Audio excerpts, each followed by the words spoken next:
Graças a paz, irmãos. Abramos a palavra de Deus em Ageu, capítulo 1. Nós daremos continuidade à exposição do profeta Ageu, de onde nós paramos na exposição da manhã, a partir do versículo 12 até o versículo 15 do capítulo 1.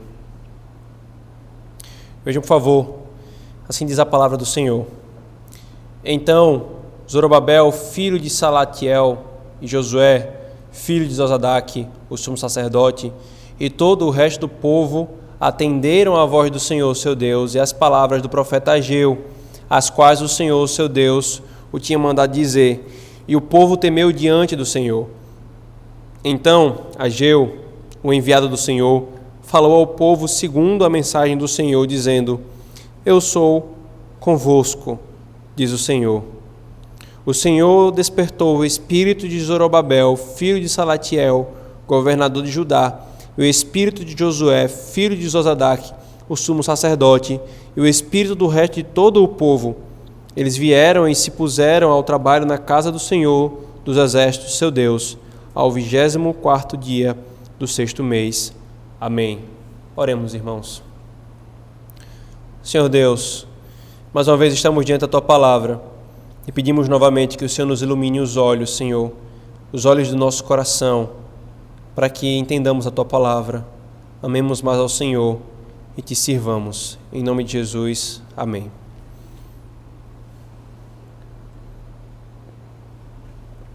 Queridos, se tem uma coisa que é desgastante e às vezes desanimadora, é você tentar convencer alguém de um erro ou de um pecado. Talvez você já experimentou isso na sua família, né? Às vezes acontece no ministério pastoral, no trabalho. Você tenta convencer alguém de que tal caminho é pecaminoso, de que tal postura, tal concepção, e a pessoa resiste e não reconhece a situação à luz da palavra de Deus.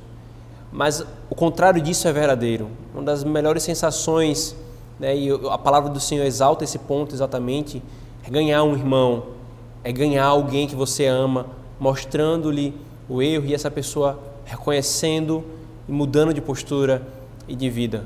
O que nós temos aqui, irmãos, é exatamente isso, no sentido da segunda opção. Antes do exílio, o Senhor enviava os profetas e o povo não ouvia e não se arrependia. Agora, com um profeta, o Senhor fala contra o povo e o povo então se arrepende. Ageu profetizou, irmãos, ao lado de Zacarias nesse contexto do exílio, da volta do exílio à terra de Israel. Deus levantou o seu profeta para repreender o seu povo, de forma que o que nós vimos em Ageu, capítulo 1, versículo de 1 a 11, é que um coração disposto às coisas espirituais dedica-se ao Senhor e considera o seu passado para não cometer os mesmos erros. Agora, irmãos, nós veremos o que aconteceu depois. Veja o versículo 12, 14 e 15. Então Zorobabel, filho de Salatiel, Josué, filho de Zosadaque, e o sumo sacerdote e todo o resto do povo atenderam à voz de seu Deus e às palavras do profeta Ageu, as quais o Senhor, seu Deus, o tinha mandado dizer, e o povo temeu diante do Senhor. Versículo 14, o Senhor despertou o espírito de Zorobabel, etc. E nós leremos mais no decorrer da exposição. O texto, irmãos, nos diz exatamente a consequência da palavra de Deus proferida e profetizada pelo profeta Ageu. O povo e os líderes, é falado em primeiro lugar, atenderam à voz do Senhor e o temeram, e se levantaram e passaram a trabalhar na construção do templo. Queridos, só esse fato nos ensina muitas verdades importantes nesse primeiro momento do texto que nós estamos nos debruçando. A primeira coisa, irmãos, que o Senhor nos ensina é que Ele objetiva mudança e transformação e a opera por meio da sua palavra. Deus objetiva mudança e transformação, irmãos, e opera por meio da sua palavra. Dessa vez, queridos, como nós vimos no sermão passado, Deus não enviou o povo novamente para o exílio. Deus não levantou uma nação inimiga perversa contra eles. Deus enviou um profeta que os repreendeu depois de eles haverem sofrido na mão da providência do Senhor, pela providência do Senhor. Isso mostra, irmãos, que o Senhor sempre objetiva mudança e transformação em seu povo. Ele não quer destruir, irmãos. Ele não nos quer pisar. Ele quer que sejamos santos e cada vez mais maduros, cada vez mais parecidos com Cristo. As palavras foram duras, irmãos. O chamado a rememorar algo que foi doloroso para o povo também foi duro. Mas o Senhor teve o que Ele queria: arrependimento e mudança. Irmãos, às vezes o Senhor é duro na pregação da sua palavra. Às vezes o Senhor é duro no texto quando nós estamos lendo. E particularmente, irmãos, todo pregador tem uma tentação maior ou menor de ficar com receio de determinadas aplicações. Enquanto tu estás trabalhando no texto e as aplicações vão fluindo dele, sempre vem aquele temor: mas e se alguém estiver passando por essa mesma situação que essa aplicação toca? E se alguém... Sempre vem, porque muitas vezes é duro. Mas, irmãos, o ministro do Evangelho ele tem que ser fiel e falar o que o Senhor ordena que seja falado. Expor o texto e as aplicações disso na nossa vida hoje. Sem isso não há pregação. Sem aplicação, sem tocar nas nossas feridas, sem colocar o consolo nas feridas que já foram feitas pelo pecado, a força para fazer o que deve ser feito, não há pregação. A palavra dele, irmãos, não tem apenas consolos e promessas, mas também leis e repreensões. Não apenas doçura, mas o azedo da confrontação. Por isso, irmãos, sempre que o Senhor fizer isso, não nos aborreçamos do pregador, seja qual for, muito menos do Senhor, porque Ele intenta o que nós estamos vendo aqui agora no texto: mudança e arrependimento. Mudança e arrependimento. E quão terrível para o Senhor, irmãos, é quando esse povo não se arrepende com os profetas que Ele envia. Veja, por favor, Zacarias 1:4. Não sejais como vossos pais, a quem clamavam os primeiros profetas, dizendo: assim diz o Senhor dos Exércitos, convertei-vos agora dos vossos maus caminhos e das vossas más obras. Mas não ouviram, nem me atenderam, diz o Senhor. Zacarias 7:13. Visto que eu clamei e eles não me ouviram, eles também clamaram e eu não os ouvi, diz o Senhor dos Exércitos. Ainda, queridos, só para os irmãos verem como realmente isso é odioso diante do Senhor, ouvir a Ele, os seus profetas clamando, os seus pregadores, e não mudarem, e o povo não mudar de caminho. Jeremias 11, 7 e 8. Porque deveras adverti os vossos pais nos dias em que os tirei da terra do Egito até o dia de hoje, testemunhando desde cedo cada dia, dizendo: dai ouvidos à minha voz, mas não atenderam, nem inclinaram o seu ouvido. Antes andaram cada um segundo a dureza do seu coração maligno, pelo que fiz cair sobre eles todas as ameaças dessa aliança, a qual lhes ordenei que cumprissem, mas não cumpriram. E a mesma coisa é falada, irmãos, pelo nosso Senhor Jesus Cristo, em Mateus capítulo 23, Mateus 23, versículo 37. O Senhor diz: Jerusalém, Jerusalém, que matas os profetas e apedrejas os que te foram enviados. Quantas vezes eu quis reunir os teus filhos, como a galinha ajunta os seus pintinhos debaixo das asas, e vós não o quisestes. Irmãos, ouçamos as duras repreensões do Senhor e mudemos.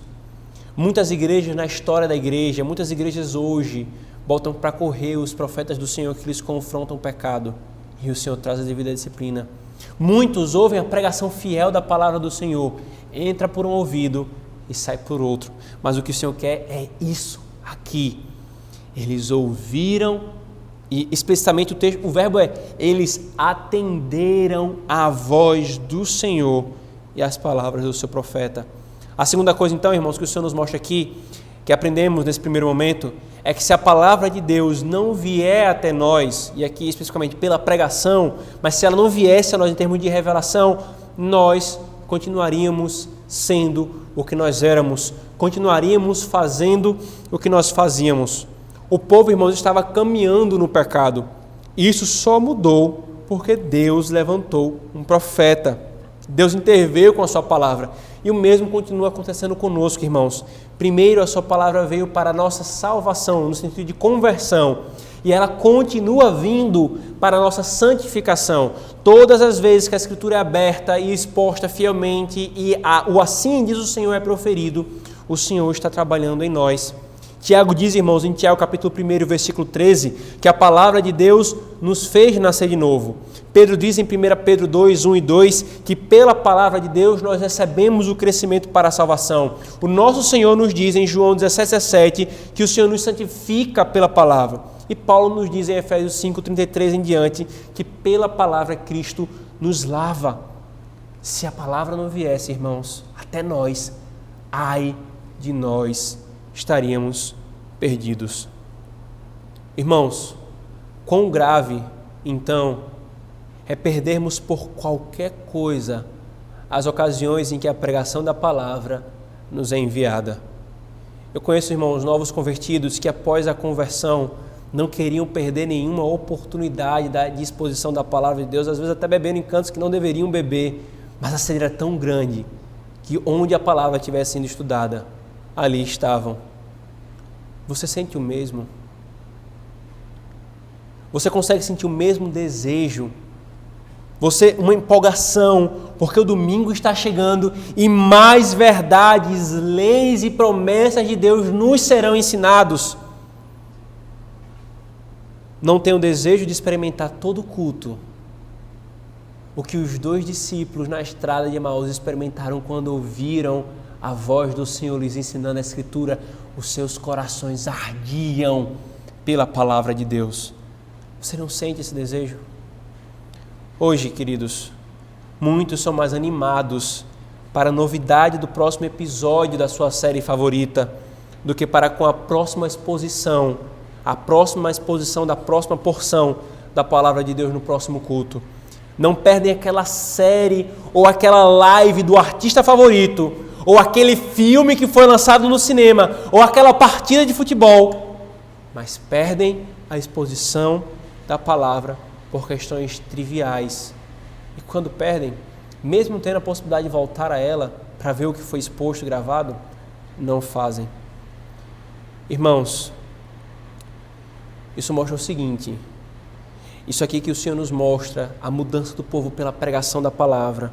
Se pela palavra e a pregação dela, Deus intervém para mudar o nosso caminho do pecado e trazer arrependimento, como Ele fez com o povo de Judá, fazemos muito mal a nós mesmos quando por qualquer motivo, veja, não estou falando dos motivos que realmente nos impedem, mas os motivos triviais, que não são justificativas plausíveis, perdemos a oportunidade de ensino da palavra. Mas se disso dependesse, irmãos, a nossa saúde,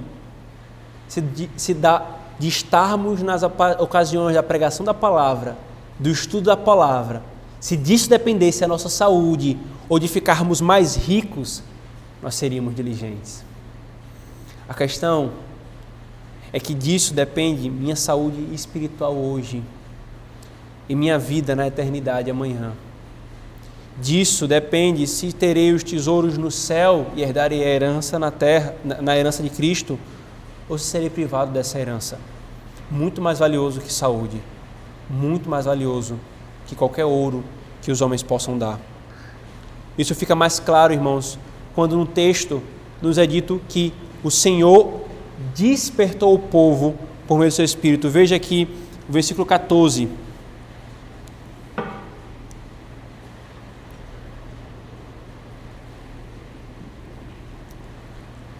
O Senhor despertou o espírito de Zorobabel, e o espírito de Josué, e o espírito do seu povo. O Senhor despertou o espírito deles para fazer o que deveria ser feito.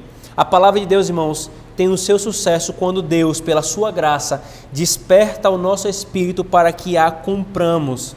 Sem essa graça, irmãos, poderíamos ouvir 1000 exposições da palavra de Deus.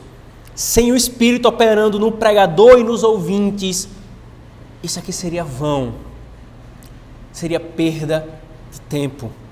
É por isso que a pregação é tão importante, irmãos, e é por isso que nós necessitamos desesperadamente que o Espírito Santo haja. Por isso, irmãos, todas as vezes que nós formos ouvir a pregação da palavra de Deus, que seja a nossa oração: Senhor, que o Senhor desperte o meu espírito pela Tua palavra e Teu Espírito opere em meu espírito, para que eu ouça atentamente, não perca nenhuma parte dessa exposição, para que eu ame e creia nisso, para que eu viva zelosamente nisso, para a Tua glória. Então vem a terceira coisa, irmãos, que aprendemos ainda nesse primeiro momento da profecia de Ageu, do nosso texto de hoje, como consequência dessas duas primeiras, é que a palavra de Deus é poderosa para nos transformar e nos conduzir ao arrependimento. Queridos, eu acabei de falar que os apóstolos e o próprio Cristo disseram do que a palavra de Deus fazia. E o apóstolo Paulo fala em Romanos capítulo 1, versículo 17, que a palavra de Deus, o Evangelho, é o poder de Deus para a salvação de todo aquele que crê. E salvação, irmãos, como eu já falei em outras situações, não é apenas a justificação pela fé, mas é todo o processo da regeneração, conversão, justificação, adoção, santificação e glorificação. Quando nós olhamos, irmãos, para a imagem do que o Senhor faz através da sua palavra, lá no profeta Ezequiel, capítulo 37, no vale de ossos secos, nós ficamos deslumbrados com o poder dessa palavra operando em nós. Pela palavra, Ele dá vida aos mortos espirituais. Irmãos, nós temos de crer nisso, crer nesse poder da palavra e vivermos confiando nisso que Deus falou. Duas coisas, irmãos, duas opiniões contrárias a isso. Nós não crermos e sucumbirmos ao desespero e como esperar a transformação quando só vemos pecado e mais pecado em nosso coração e nos outros. E segundo, buscar outra coisa como o poder de Deus. Caso nós não creamos, irmãos, que a palavra de Deus é poderosa, como nós estamos vendo aqui em Ageu, ficaremos buscando outras coisas para a nossa santificação, para a transformação e mudança do nosso coração. Nós buscaremos com esperança que deveria estar apenas em Cristo, terapias, remédios, programações, experiências místicas ou carnais, modismos, qualquer outra coisa, irmãos. Nós não busquemos então, queridos, outras coisas, mas confiemos na palavra de Deus. Façamos uso dos meios de graça que Ele nos deu para a nossa alma, pois ela tem poder para criar o mundo, para sustentar o mundo, para, por meio dela sendo encarnada, Cristo, redimir o mundo. Ela tem poder para nos santificar hoje, irmãos. A quarta coisa que aprendemos ainda nesse primeiro momento, irmãos, é sobre a maneira como devemos ouvir e reagir à pregação da palavra. Veja, todo o povo, eles atenderam a voz do Senhor, seu Deus, e as palavras do profeta Ageu. Irmãos, o povo ouviu a palavra, e não apenas com os ouvidos, mas com o coração. Eles agiram de uma maneira totalmente diferente da que os seus pais agiram antes do exílio babilônico. Os textos nos dizem, irmãos, que eles atenderam, e no finalzinho do versículo 12, e o povo temeu diante do Senhor. Não foi simplesmente eles ouviram, o texto não fala eles ouviram a palavra do Senhor, eles já fala a reação, eles atenderam e temeram ao Senhor. E passaram a fazer o que Deus mandou eles fazerem. O que Deus, irmãos, quer de nós, quando nós ouvimos a palavra pregada, é que nós ouçamos com atenção e prontamente a obedeçamos. O nosso catecismo, irmão, o catecismo maior, tem uma pergunta que trata apenas disso, a pergunta 160, que diz, depois de falar das exigências que o Senhor tem para com os pregadores, como os pregadores devem pregar a palavra, então na pergunta seguinte, a 160, ele fala como que os ouvintes da pregação têm de agir. E diz, exige-se dos que ouvem a palavra pregada, que atendam a ela com diligência, preparação e oração, que comparem com as Escrituras aquilo que ouvem, que recebam a verdade com fé, amor, mansidão e prontidão de espírito como a palavra de Deus quer, que meditem nela e conversem a seu respeito uns com os outros e a escondam nos seus corações e produzam os devidos frutos em suas vidas. Então, irmãos, como nós temos ouvido a palavra pregada domingo após domingo? Como você tem ouvido?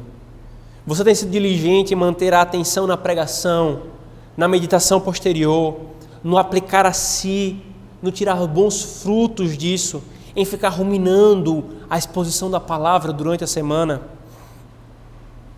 Busquemos com diligência, irmãos, busquemos com toda diligência no ouvir, a prontidão no obedecer ao que foi ouvido, o temor ao Senhor, a quem devemos prestar contas. Devemos receber, irmãos, a fiel pregação da palavra de Deus, não como simples palavra de homem, mas sim o que ela é, a palavra de Deus pregada, exposta e aplicada ao nosso coração. Deus falando ao seu povo por meio do seu ministro.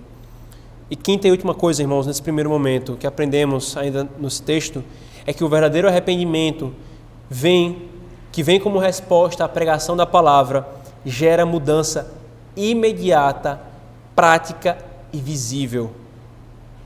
O verdadeiro arrependimento que vem da pregação da palavra gera mudança imediata, prática e visível. Eles ouviram e se arrependeram e mudaram. Eles não ficaram com a mesma desculpa. Já a gente muda, Ageu. Ainda não é tempo. Não. Diante da palavra do Senhor, o que o Senhor quer é mudança imediata. O Senhor está falando, abandone tal pecado. Ah, Senhor, peraí, vou esperar só um pouquinho para abandonar esse pecado. Não. É mudança imediata, prática e visível. Como então sabemos, irmãos, que eles se arrependeram? O texto diz, eles atenderam ao Senhor.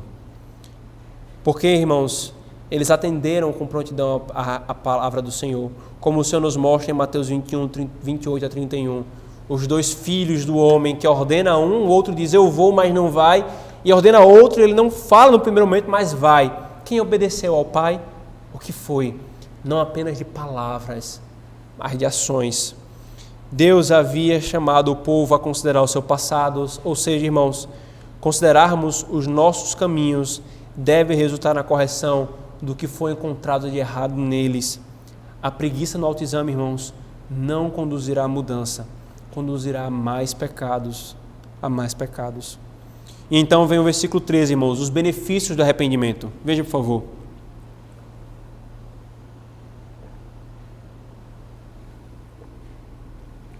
Versículo 13.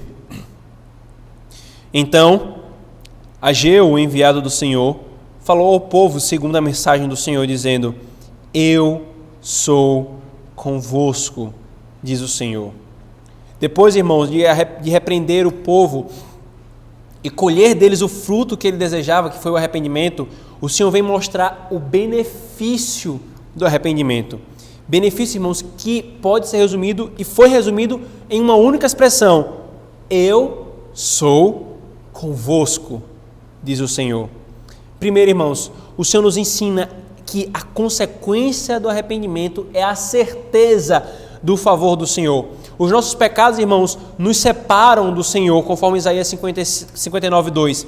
E embora, irmãos, nós sejamos unidos a Cristo e nada possa nos separar dele, mas essa comunhão pode ser maculada por causa dos nossos pecados. Por isso, irmãos, após o arrependimento, o Senhor vem a eles mostrando o benefício de terem o acatado. Eu estou convosco. Aliás, irmãos, estou convosco é exatamente o nome, um dos nomes de Cristo no Antigo Testamento. Emanuel, Deus conosco. Eu estou convosco.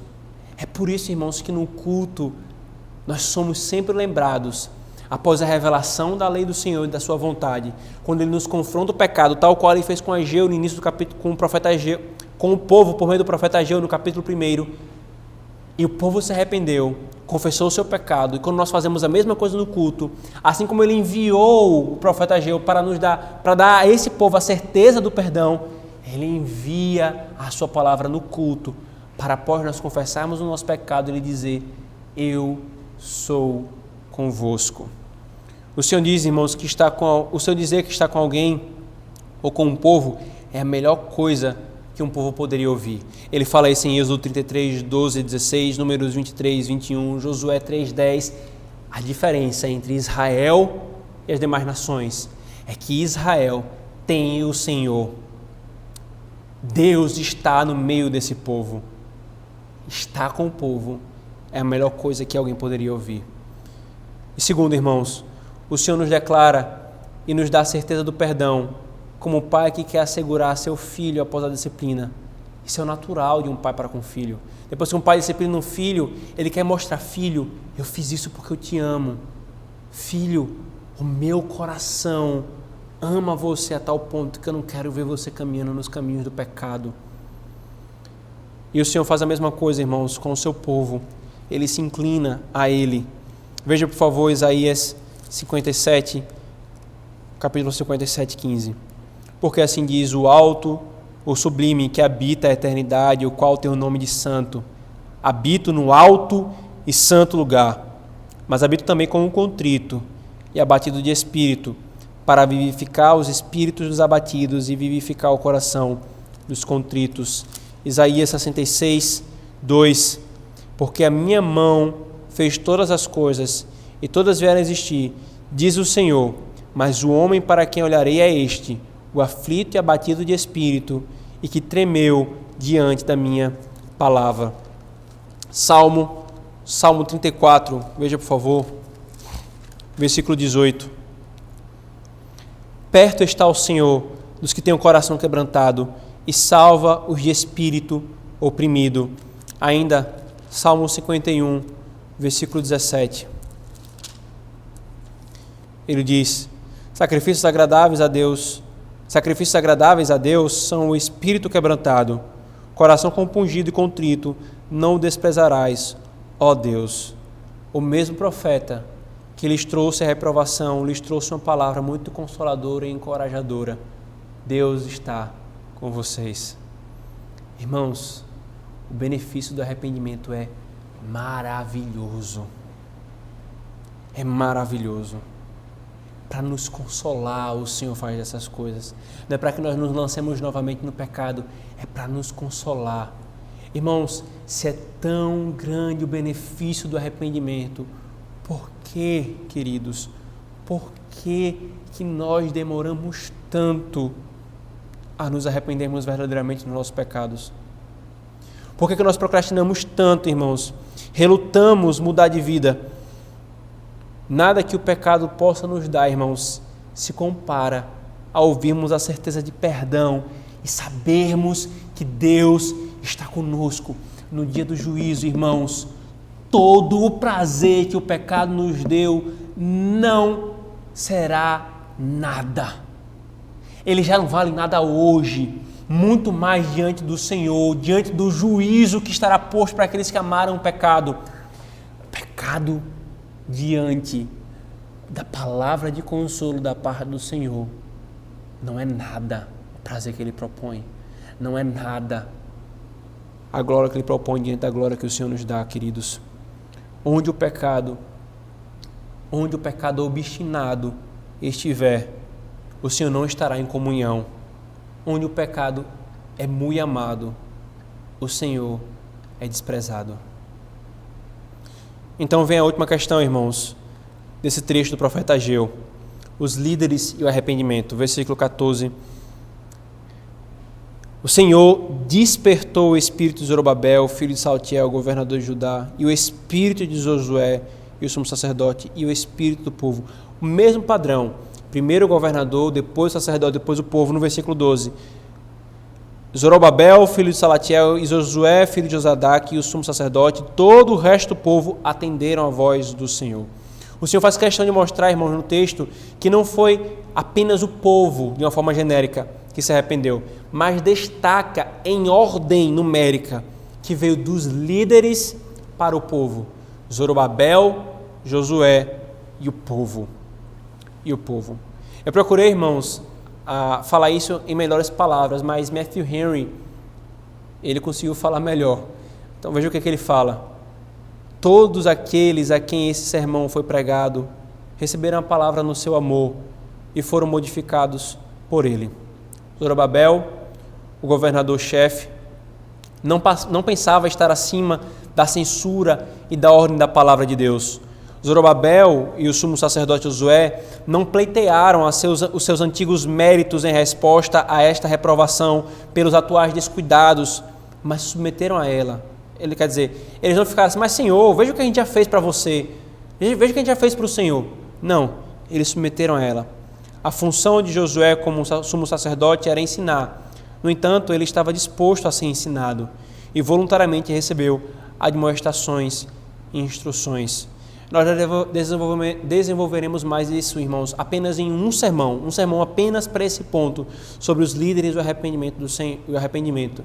Mas uma coisa que nós aprendemos aqui, irmãos: pais, maridos, presbíteros, diáconos, ministro do Evangelho, diante da palavra do Senhor, todos nós nos calamos, todos nós nos submetemos, todos nós devemos corrigir as nossas vidas.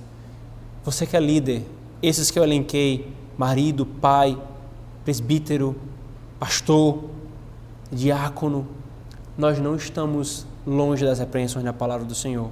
Zorobabel foi um grande líder do povo de Deus. Josué, um grande e piedoso sumo sacerdote, mas erraram, foram repreendidos e submeteram. Isso é requerido de nós também, homens, líderes, que nós sejamos os primeiros no meio do povo de Deus a nos arrepender e mudar de vida. Que Deus nos abençoe, irmãos, e nos dê a graça de caminharmos respondendo à pregação da sua palavra, usufruirmos dos benefícios do arrependimento e mudarmos de vida, pela graça e o Espírito de Deus operando em nós. Oremos, irmãos. Senhor Deus, obrigado por testemunharmos, Senhor, do que o Senhor faz no teu povo quando ouvimos a tua palavra e mudamos e nos corrigimos, Senhor. Quando nós reconhecemos que andamos no caminho mau e clamamos pela tua graça para andarmos no caminho bom. Que ao recebermos, Senhor, as reprovações da tua palavra, que nós atendamos a tua voz, temamos ao Senhor. Que o Senhor desperte o nosso espírito para fazermos aquilo que o Senhor ordena. A começar de nós, Senhor, os líderes, os presbíteros, os diáconos, os maridos e pais, e então toda a igreja, as nossas esposas, os jovens, os filhos, que o teu povo, Senhor, viva uma vida piedosa, que agrade ao Senhor. Nós oramos em nome de Jesus. Amém.